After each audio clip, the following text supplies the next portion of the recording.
Gary, back to work today. Not that you haven't been working for the last few weeks, I know. Thank you. But can you give us an update on transfer activity, etc., for the forthcoming season? Well, I can give you an update that there's been a lot of transfer activity. We're hoping to give the names out when they, as soon as they sign, which is literally very soon. It'll either be later on this afternoon or tomorrow. So, but I've been pleased with our business, to be honest. I mean, we've had to come into the fair play situation, which doesn't make things easy, but nonetheless, I've been pleased with our work and with our scouting, and the 5 or 6 players that I know that we'll be bringing in, I'm comfortable with. And what positions were those players? But if you can't name the names, but if you can give us some positions. You're going to try, are you? Just get as close as you can so you can have a guess. Well, do what everyone else does, speculate. Yeah. Well, we know what we need. We need a couple of goalkeepers. Mm-hmm. We need a couple of centre halves. One you know of that we've already signed, in Aaron Martin. We need a midfield player. We probably need a wide player, and we probably need a striker. Right. So they're the positions. Well, really, that's one in every position to strengthen. We've obviously lost players, so we have to try and find players that can replace them and still compete in the first division. Yeah. I mean, you mentioned about financial fair play. It's obviously affected us. It's obviously affecting other clubs as well. Have you found the market different because of it?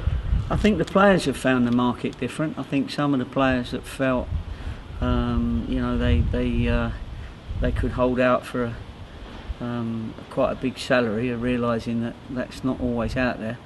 Obviously, it's out there for the top players and the top stars and the Premiership boys and some of the Championship boys. But at the lower levels, it's there's not a cap, but everybody's had to have a look at their purse strings and adjust accordingly. And players are realising now that it's not a market for top money at this moment in time. So the early bird did sort of catch some of the worms, and we've done that. And as I say, we're happy with what we've done and happy with the value for money with the players that we got.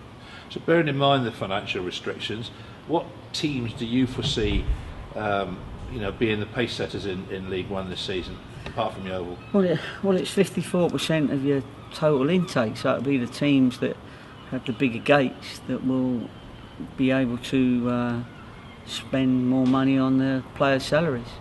So that's how it'll be. You've still got to pick the right players at the right time.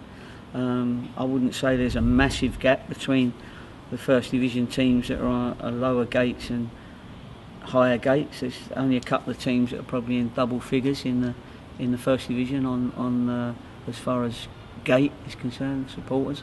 But no, now I've got my players. Now I'm pretty confident that we've done what we've had to do. We've done our business. We might have to do a little bit more, maybe 1 or 2 more. But at the moment, if the season started tomorrow, with what I think we're bringing in, I'm comfortable. That's for sure. We know that loan situations don't kick in until the latter, part of August, I suppose, when the transfer deadline's closed.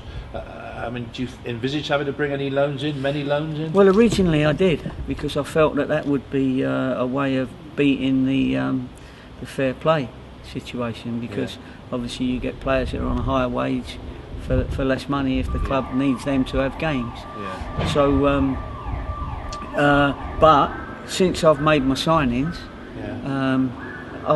they're going to be our players, and I'm really pleased with our players, and so I won't need to go out and loan just yet. I'll only need the loan at the moment if we get an injury or 2, and then I'd have to go out and help us because we're not going to have a massive squad. It's going to be a small squad, but the squad will certainly start as our squad, and then I'll get loans as and when I need them. And July the 1st, everybody's back, pre-season training. It's going to be hard for the players, do you think, or do you think they'll slot straight into it? Same every year. Now, people have to work hard in pre-season. If they've done their their groundwork, if you like, over the summer, then they won't find it difficult. If they haven't, then they'll find it difficult. But everybody gets through it. We've all done it. I've had 25 pre-seasons now. Probably 25 as a manager and 15 as a player. So everybody gets through it eventually, and hopefully they can come out raring to go. That's what they've got to be: physically fit, mentally fit, by the time we play Doncaster on the 9th of August. Great, well thanks for updating us, Gary, and we'll talk to you again soon. Yeah, thanks for all the noise and that around. Yeah, sorry very about nice, that, thank you very much. Outside of our control. Nice of you to find a nice quiet spot.